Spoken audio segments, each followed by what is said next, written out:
بسم اللہ الرحمن الرحیم۔ السلام علیکم ورحمۃ اللہ وبرکاتہ۔ عزیز طلباء کرام، امید ہے آپ خیریت سے ہوں گے۔ بسم اللہ الرحمن الرحیم۔ بدایت المجتہد و نہایت المقتصد، اس کا سبق نمبر 19 آج ہم زیر بحث لے کر آئیں گے۔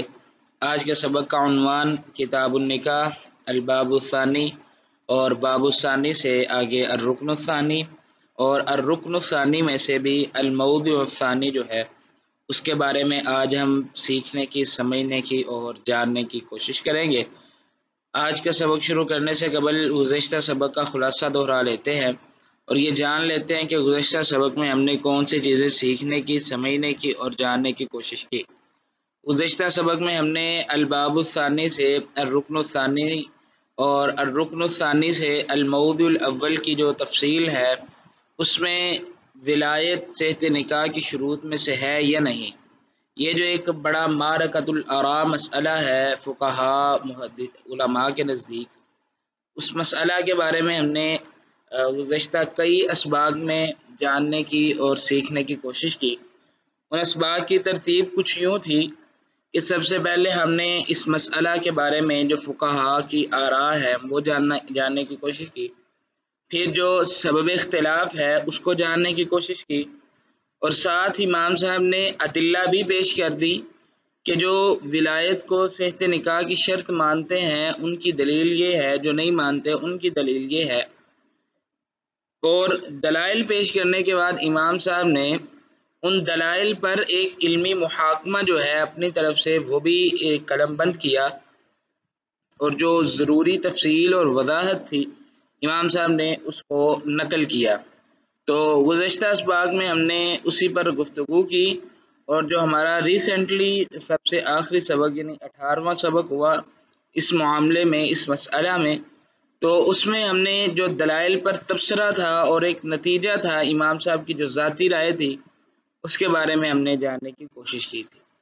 آج کے سبق میں انشاءاللہ العزیز جو ہم پڑھیں گے اس کا تعلق بھی کتاب النکاح سے، باب الثانی، رکن الثانی سے الموضوع الثانی یعنی الفصل الاول کے تحت جو آگے مواضع امام صاحب نے بنائے ہیں ان میں سے الموضوع الثانی کی تفصیل آج ہم پڑھیں گے۔ تو چونکہ یہ ایک تقسیم در تقسیم ہو چکی تو ہم اس تقسیم کو بھی ساتھ دیکھ لیتے ہیں۔ الرکن الثانی یہ ہے کہ فی شروط العقد، یہ نکاح کی شرائط کے حوالے سے ہے، اور الرکن الثانی کو امام صاحب نے 3 آگے اقسام میں پیش کیا۔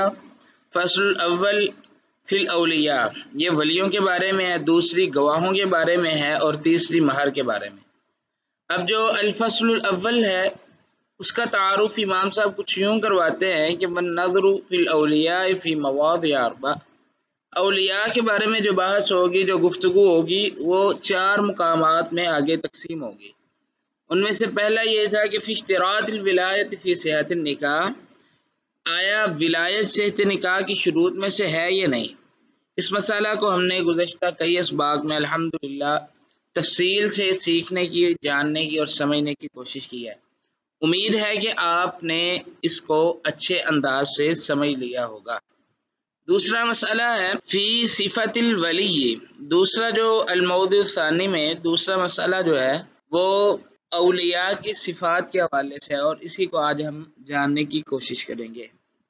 تیسرے نمبر پر ہے فی اصناف الاولیاء و ترتیبہم فی الولایہ، اولیاء کی قسمیں اور ان کی ترتیب، ولایت میں جو ترتیب بنتی ہے اس کے بارے میں۔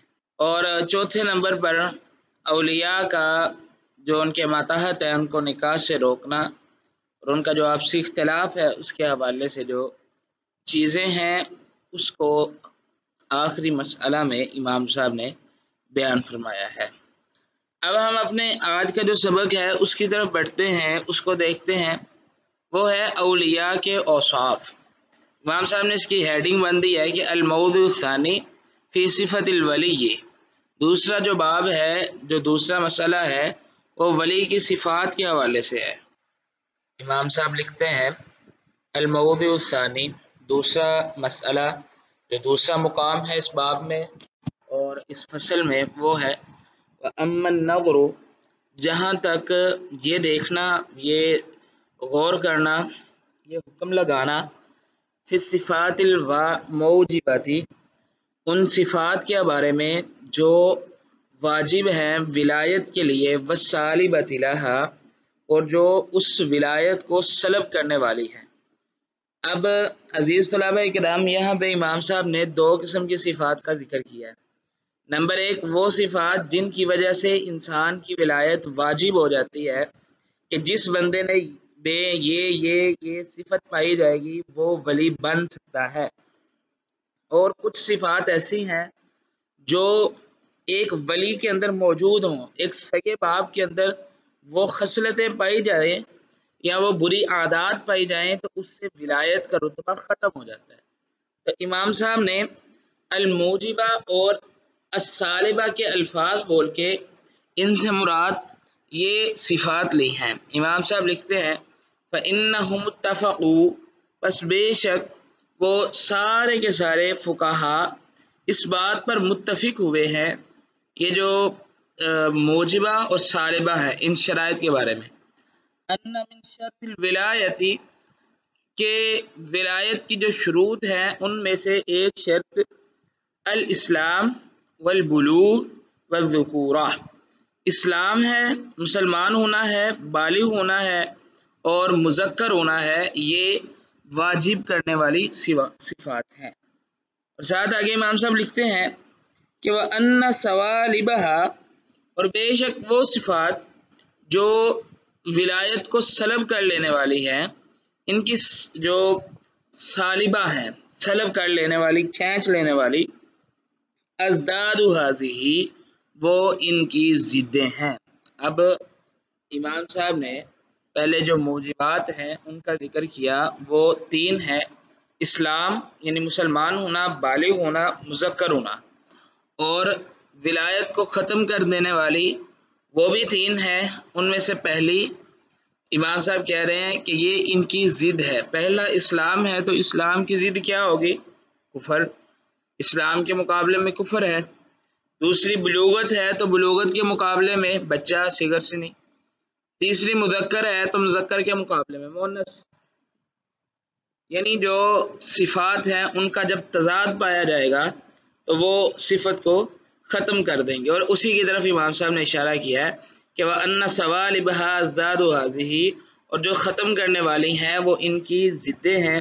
آنی، میری مراد یہ ہے کہ الکفر والصغر والانوثۃ، صغر، کفر اور مؤنث ہونا، واختلفوا فی ثلاثۃ، اور اب امام صاحب نے جو تین مشترکہ صفات تھی جن پہ سب کا اتفاق تھا وہ ذکر کرنے کے بعد آگے لکھتے ہیں کہ واختلفوا فی ثلاثۃ، اور فقہاء نے اختلاف کیا ہے تین صفات میں، اور وہ کون کون سی ہیں؟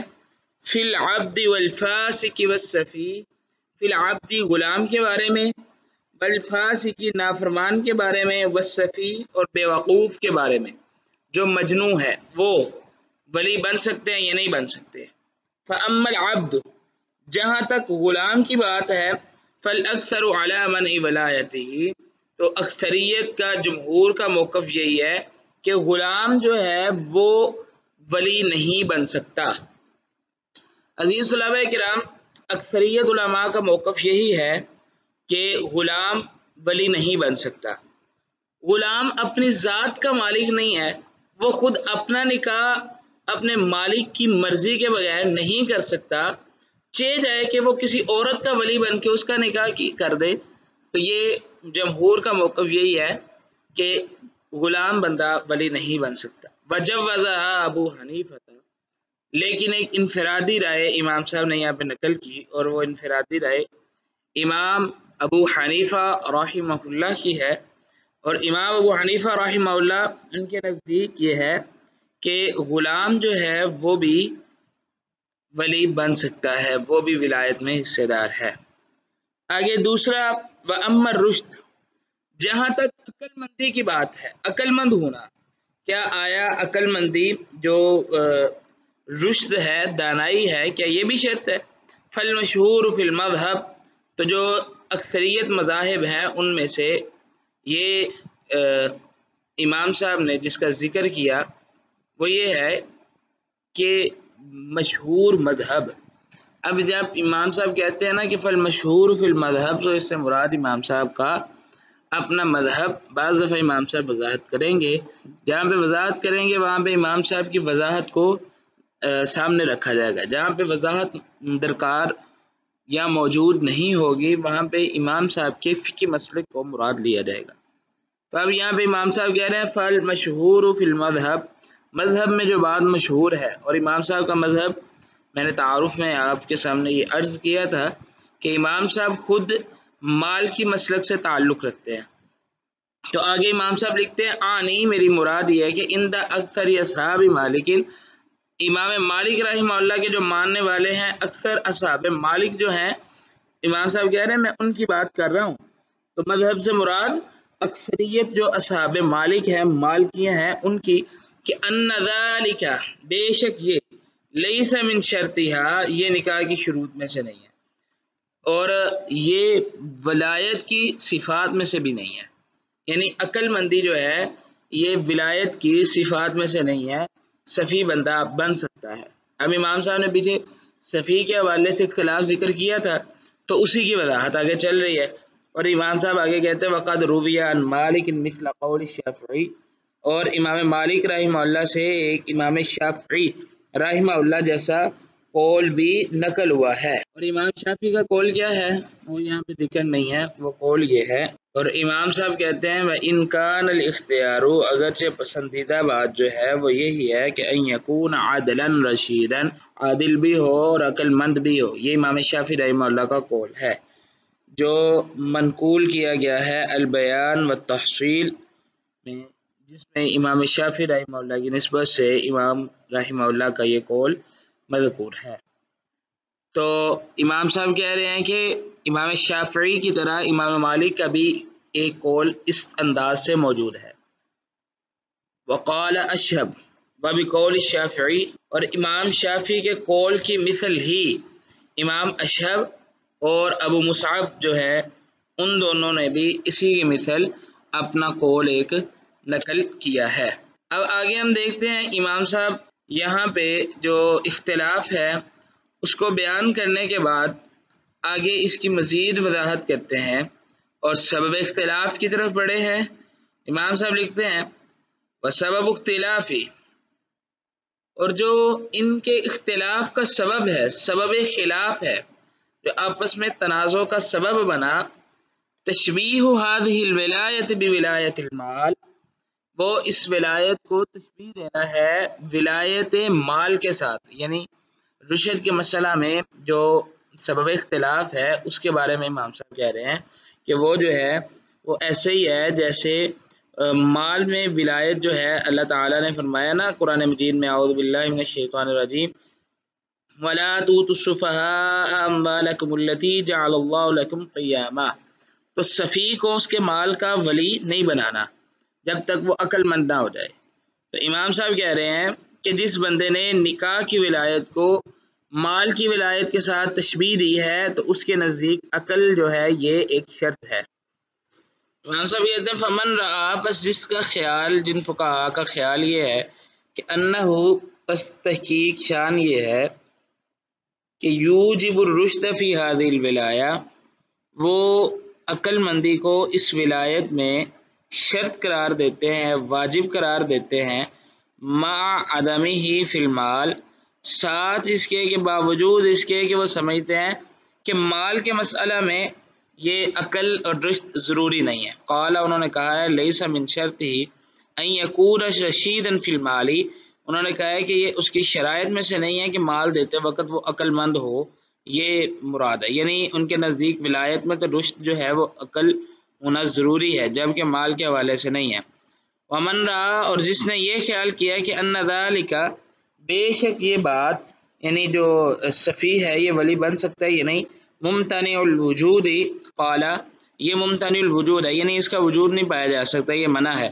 اس نے کہا کہ لا بد من الرشید، ضروری ہے عقل مند ہونا، فی المال، مال میں. یعنی انہوں نے ولایت میں عقل کو ضروری نہیں سمجھا اور مال میں عقل کو ضروری قرار دیا ہے. اور امام صاحب کہتے ہیں وہما قسمان، یہ دو قسمیں بن گئی، کما ترا، جیسا کہ آپ نے غور کیا، آنی میری مراد یہ ہے کہ ان الرشد فی المال غیر الرشد فی اختیار الکفاءۃ لہا، بے شک رشد جو مال میں ہوتا ہے وہ غیر الرشدی، وہ اس رشد کے علاوہ یا اس عقل کے علاوہ، فی اختیار الکفاءۃ لہا جو اس عورت کے لیے کسی کو خامد منتخب کرنا ہے، اس کے لیے جو عقل کی ضرورت ہے وہ ایک الگ چیز ہے، اور مال میں جو تصرف کرنا ہے اس کے لیے عقل کی جو ضرورت ہے وہ ایک الگ چیز ہے۔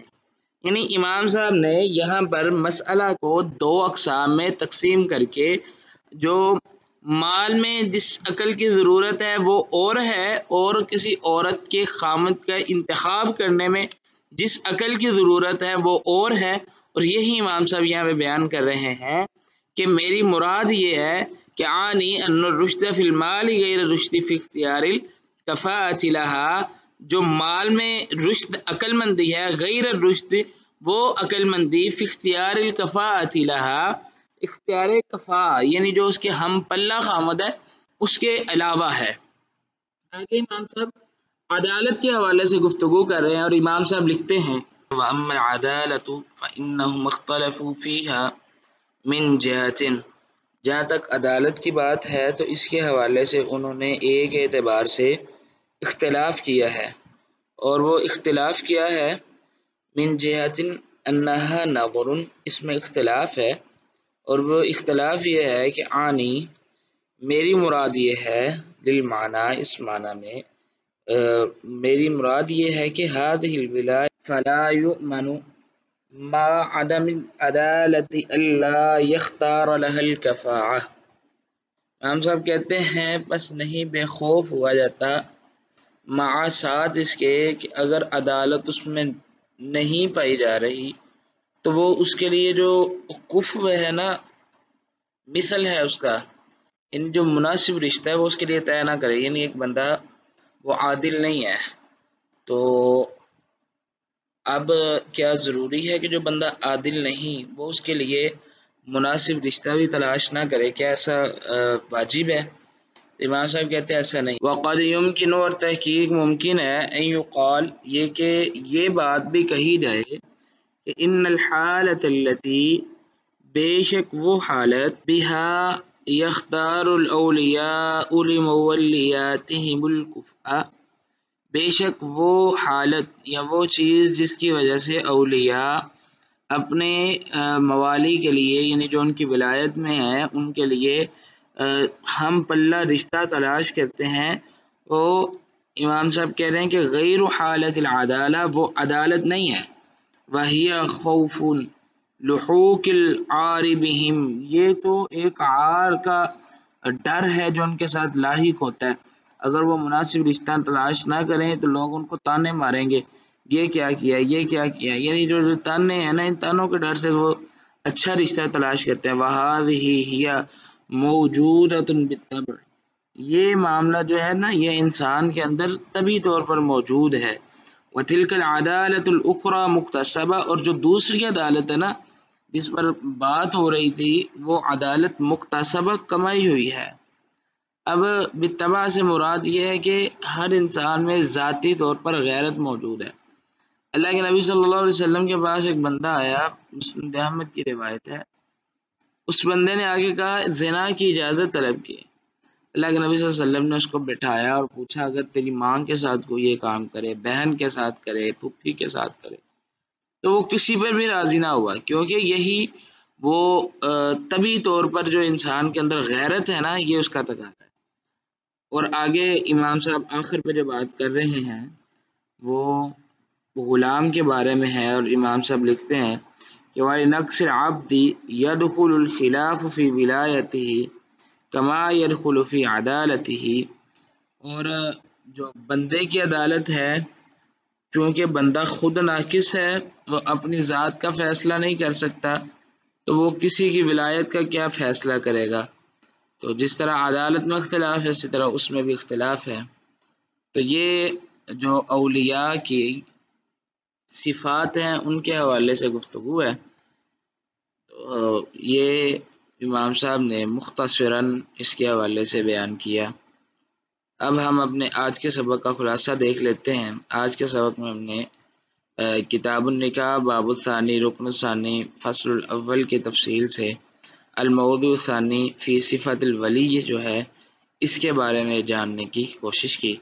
اگلے سبق میں انشاءاللہ العزیز ہم کتاب النکاح باب الثانی رکن الثانی اس میں الفصل الاول سے الموضوع الثالث جو ہے فی اصناف الاولیاء و ترتیبہم فی الولایہ کہ اولیاء کی اقسام کیا ہیں اور ان کی ترتیب کیا بنتی ہے، اور جو اس کے متعلقہ مسائل ہیں اس پہ ہم گفتگو کریں گے۔